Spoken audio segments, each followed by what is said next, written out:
సింహరాశి వారికి ఈ వారం సానుకూలమైనటువంటి గ్రహస్థితి గోచరిస్తూ ఉన్నది. ఈ రాశి వారికి శుక్రుడు యోగిస్తూ ఉన్నారు, కుజుడు యోగిస్తున్నారు, గురుడు యోగిస్తున్నారు, చంద్రబలం ఉన్నది. అంటే ప్రధానంగా యోగించవలసినటువంటి గ్రహాలు యోగిస్తున్నాయి. ప్రస్తుతం ఉన్న సందర్భంలో అష్టమ శనేశ్వరుడు అనేటువంటి బాధ ఒకటే ఉన్నది. అయితే శనేశ్వరుడు అష్టమంలో పెట్టేటువంటి బాధని తృతీయంలో ఉండే కుజుడు తీసేస్తాడు. తృతీయ స్థానమందు కుజుడు ఉపజయ స్థానమందు, అది సహజైన పదేచ్ఛాదా భక్ష విక్రమ సోదరా అని అన్నాడు. అంటే అటు వంశపారంపర్యంగా మనకి ఏదైనా సమస్యలు వచ్చిన సిబ్లింగ్స్ తోటి, అంటే అన్నదమ్ములతోటి, అక్కచెల్లెలతోటి, సోదరులు వీళ్ళతో ఏ సమస్య వచ్చినా చిటికలో పరిష్కరించేస్తారు కుజుడు.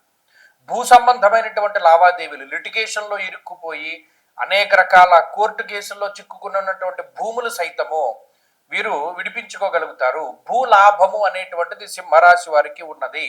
కొత్త భూములు కొనుగోలు చేయడము, లేదా ఉన్న భూముల అమ్మకాలు చేయగలుగుకోవడము, ఇటువంటి భూపరమైనటువంటి క్రయ విక్రయాలన్నీ చక్కగా సాగుతాయి. అలాగే ఆర్థిక పరమైనటువంటి ప్రగతి ఉంటుంది. ఇష్టసిద్ధి సదారోగ్య అన్నారు. అంటే ఇష్టమైనటువంటి పనులన్నీ చేయగలుగుతారు, ఆనందంగా చేయగలుగుతారు, ప్రత్యేకించి చాలా స్వేచ్ఛగా ఉండగలుగుతారు. రిస్ట్రిక్షన్స్ ఏమీ ఉండవు.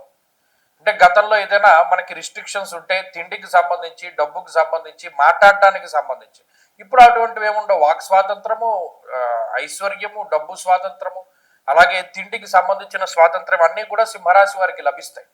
కాబట్టి చాలా స్వేచ్ఛగా ఉండగలుగుతారు. మరీ ముఖ్యంగా మానసికంగా అలిసిపోయినటువంటి వారికి స్వస్థత చేకూరుతుంది. ప్రత్యేకించి ఉద్యోగంలో కానీ, చదువులో కానీ, వ్యాపారంలో కానీ ఏమైనా ఒడిదుడుకులు ఉంటే వాటన్నిటినీ కూడా తగ్గుముఖం పట్టించేటువంటి విధంగా ఈ గ్రహస్థితి ప్రోత్సహిస్తుంది. మరీ ముఖ్యంగా ధైర్యాన్ని ఇస్తుంది.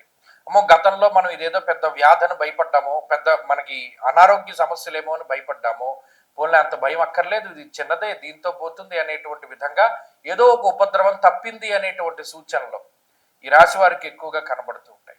కాబట్టి ఉపశమనము అనేటువంటి మాటలు ఎక్కువగా వినబడుతూ ఉంటాయి సింహరాశి వారి యొక్క స్థితిగతుల్లో.